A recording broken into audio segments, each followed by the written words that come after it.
Oi, gente, tudo bem? Mais uma vez eu aqui no Backstage. E hoje fui convidada para entrevistar uma pessoa muito legal que é a Maia de Selling Sunset, ou no bom português, Sunset Milha de Ouro, que é um reality demais da Netflix, é incrível, gente. São várias, assim, corretoras de imóvel e elas vendem casas, umas casas incríveis, tipo, milionárias real, tá? E além da competiçãozinha, né, de acompanhar também os projetos de design de interior e as casas maravilhosas, a gente acompanha também os dramas, os bafafás que rolam entre elas. Que rolam uns draminhas, tá? Entre as meninas. Elas são meio que as Kardashian do mundo imobiliário, assim. E é super legal. A gente conversou com a Maia e ela contou, assim, um pouquinho dos backstages, dos segredinhos por trás das câmeras e também um pouquinho sobre a vida pessoal dela. E é isso, espero que vocês gostem e solta o play. So I'm Bella, Isabella. This is Aline. We're from the page No Backstage from Brazil, and we're very big fans of the show Selling Sunset. Yeah, it's been actually very popular in Brazil, so it's nice to be with you guys. Thank you. It has actually been a big hit here. And it was also like top 10 in the US and Germany and South Yeah. Africa. I saw it was a big success and all over the place. How is it for Yeah. you? Did you expect this reception from the fans? You know, season one was actually pretty successful too, given we had no promotion and nobody really knew, what Selling Sunset is. Netflix doesn't do promotion for, a lot of the reality shows, so all we could do is just hope for the best. And, it took 1 year between season one to season two, but season two really took off, and I felt like it even got more buzz than season one. So it's actually nice to see. And generally, we have good feedbacks. We obviously have bad one too, but usually good feedbacks. Good. So in the season two, the big challenges that you guys will have are the 40 million and 75 million dollar houses. Yes. I don't know if you can say a lot about this, but what can we expect from the sellings? And also, you have this project that Jason gave to you. Can you tell anything about that? You mean Brett gave me the project? That Yes, one? yes. So okay, so yeah, so first of all, the $75 million listing, it's still available for purchase if you know anyone. It's as you can imagine, it's not an easy listing to just sell, and obviously the price point is a little bit higher, and you have to have the specific buyer. So it's still available for sale. The $40 million house did sell, so it sold a couple of months ago, which you can see in season 3. You're not going to see the buyer or the negotiation about the deal because the buyer wanted to stay private, but it did sell for a little below asking price. And so we do announce, Jason announced that. None of us brought the buyer. It was Jason's listing, and then he had another agent brought the buyer. And then the project that Brett gave me was Sunset Plaza. That was that listing that me and him co-list, and we sold it to that developer who came to see it. So he's gonna tear it down and do something nice. Oh, in that. cool, awesome. Yeah. And for us, the viewers, it seems like you guys have the dreamiest job ever. But there's also a lot of drama involved. Yeah. And is it very stressful for you? Do you guys have any competitions to see who will get the listings, or do you always find middle ground? No, I think there is always a competition. And, for me personally, it's a little bit difficult because I'm not always in Los Angeles. So I'm splitting my time between LA and Miami. So I'm trying to build my business in Miami, which, by the way, a lot of Brazilian people are buying in Miami. So, Yes. they say the government, this, that, so money exchange, whatever. So we have a lot of Brazilian here in Miami. Anyway, so for me, it's a little bit different. But there is always a competition between the girls, in a way, a good competition. Obviously, we all support each other. I'm trying to stay away from the drama as much as I can. And I think that, the fact that I'm part-time, actually most of my time spending in Miami helps. Real estate, it's a great business to be in, but it is competitive, and it could be very challenging at times. So it's not as always dreamy Yes, I uh, imagine.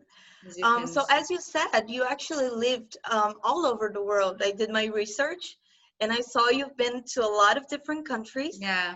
And what baggage do you bring with you from these experiences?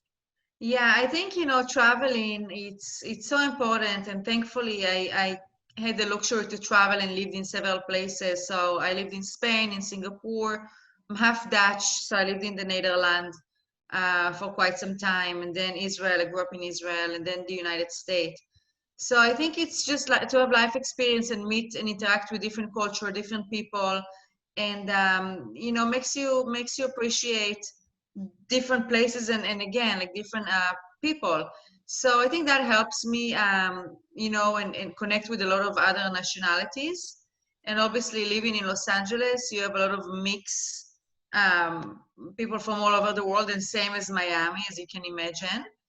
So I think that helps me to obviously connect with a variety of different nationalities.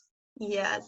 And how do you, as you said, you live in LA part-time and then in Miami. How is it for you to balance your professional life with your personal one? Is it Yeah, challenging? so definitely. When we filmed the show a few months out of the year, and I have to be in LA for that. Before that, I was living in LA full time, but then my husband got a job in Miami, so we had to relocate. But then we filmed the show, so I had to kind of like go back and forth and spend quite some time back in LA. So I'm trying to focus now on being more in Miami because obviously, second baby, and my husband is here, and we have a house here. So it's nice to be back and kind of like just focus on the Miami market. I'm licensed here in Florida, so hopefully gonna get some good business going on here in Miami, and eventually probably narrow down LA a little bit because I can't be all over the place with two kids. Yeah, it's hard. And right now, we're actually facing a very difficult time in the world, not only because of the coronavirus situation, but also because we're seeing a lot of injustice everywhere. Right. And I want to ask you, I know you're from Israel and you moved to the US in 2002. How was this change for you? Did you have like a cultural shock sometime? When I first moved to the US, I did had a little bit culture shock. In Israel, you grew up very simple and very humble in general. And then and maybe not all the parts in the US, but I moved right to Los Angeles, which is very flashy and show-offy, and it's all about the money and materialistic. So it is a little bit kind of like a culture shock for me personally, because, it's nice to have nice things, but I don't think it's the most important. Yeah. So I had to adjust my mentality not adjust, but getting used to the fact that people judge you by, what car you drive and what purse you have on. And I personally less relate to that.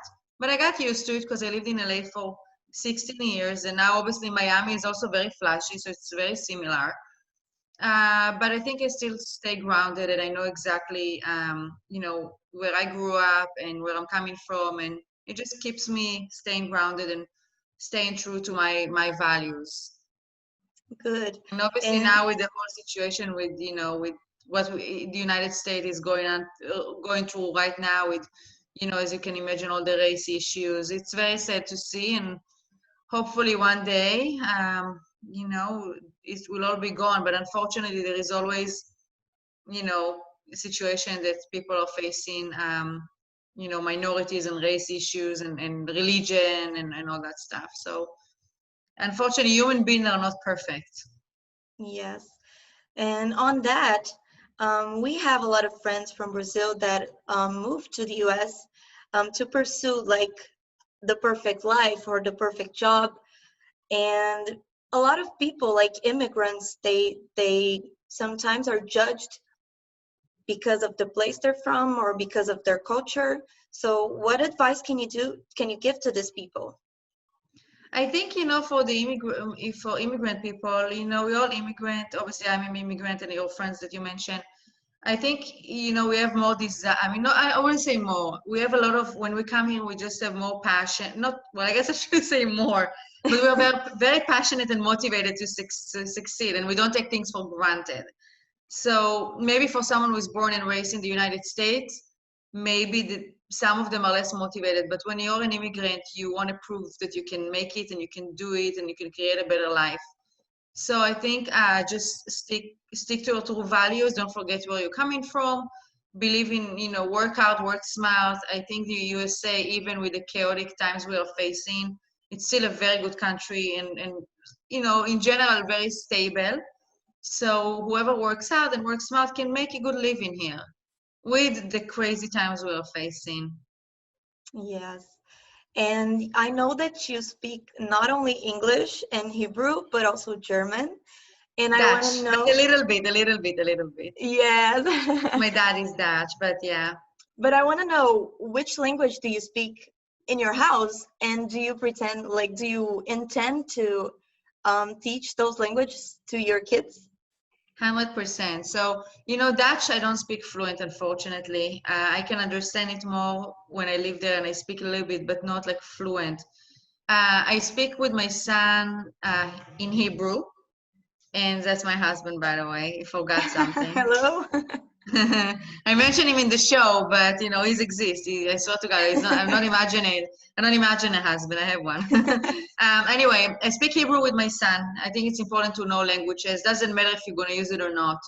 And I speak English. Obviously, my husband is American, so I speak English pretty much all the time. But with my son, I try to focus. And obviously, my daughter is only 2 weeks old, but I'm going to speak Hebrew to her. And I really want to learn Spanish. I'm in Miami, so it's my goal, but I have to find the time to do it. Funny enough, my mom family, the background is actually from Argentina. Oh, So nice. they all speak Spanish, but then they immigrate to Israel, and then they obviously learn Hebrew, and I grew up in Israel. So unfortunately, there's the Spanish, they never spoke with me, but I really want to learn that. So I think languages are so important, in my Yes, opinion. they are. They truly are. Um, and funny enough, your first pregnancy was released, like you announced it in the first season. Yeah. And the second one, we're gonna see, I feel like, in season 3. So how is it for you? No, season 2 actually. I announced it Yeah, it you was very announced it, casual. but we are Yeah. gonna Oh, follow like wait. your journey through season 3, being pregnant. You got, yeah, so I was, let's see, we wrapped around, we did the interviews and stuff towards the end of March, before COVID started, but I was I was like 5 months pregnant. So you can see a little bit, maybe like a little belly, a little one. Did it make it hard for you to like work in a construction site with a baby bump? Not really, because we film before a couple of scenes. I wasn't too pregnant yet, but yeah, no, it didn't. It wasn't hard. I mean, I work and I stay busy until pretty much. Well, now I had to stay home with quarantine, but my pregnancies they were pretty easy for me. Oh, good. You're So yeah, lucky. you're gonna see a little bit of a baby bump, but nothing too crazy. Nice. And it seems for us that you are a very chilled person. You're always trying to keep the peace going in the office. And in season 2, we kind of saw like some people picking sides. And I want to know, how The is your producer relationship? wanted to do it. The producer wanted to do it. They divided us. Really? No, they basically shot a lot of scenes which, a lot of the scenes were like Christine, Heter, Davina, and then you had like Amanza, Kushel, and Mary. So Yes. you obviously, so it's kind of like, okay, it's 2 groups now, but we all get along. Yeah, do you guys keep contact? Yeah, we're actually on a group chat. Chriselle just sent me a nice gift for my baby, so I literally Oh, just messaged her yesterday. I literally am on a group text right now with Christine and Davina. We were just talking about, what do we do with the Instagram post, because obviously the situation is so delicate. So we're literally yes. just texting. Yeah, I spoke with Heter, Mary. I mean, we all stay in touch. We get along. We get along pretty well. Oh, cool. Nice to know. And just to wrap it up, I Except want Christine and Chriselle. No, yeah. they also, they kind of like, they are cordial. They are fine. Yes. Yeah. But just to wrap it up, I wanted you to send maybe a message for the fans here in Brazil and for the people who are watching the show. I want to say, first of all, thank you so much for watching the show, because you know, it's nice to get good feedbacks, and we do get a lot of messages on Instagram and emails, and it's sometimes hard to respond because, you know, we all have also personal life. So if we ignore, and I talk on behalf of myself and possibly the other girls, sorry about that. Don't take it personal. But I say pursue your dream. You know, if you believe you achieve, I know it sounds cliche, but if you work hard and you love what you do, there is no reason you cannot do it. And whether if it's in real estate or other you know, other profession in life. Awesome. Thank you so much. It was a Not a pleasure to problem. talk to you. Thank you for having me. And you guys, I know the COVID is not ideal in Brazil. It's not ideal in the US either. Yes. So hopefully you guys stay safe. You too. Congratulations on the show and in the babies. They're so cute. Thank you. Thank you so much. And stay safe. Thank you, you. Maya. Thank you. You know, I have one of my best friend. Her name is also Aline, and she's also Brazilian. Oh, really? Yeah. Oh, Really? that's nice. Yeah. I just want to say I ain't Team Maya. Thank Thank you. you so much, Maya. Bye. Ciao. Bye. Bye. Bye.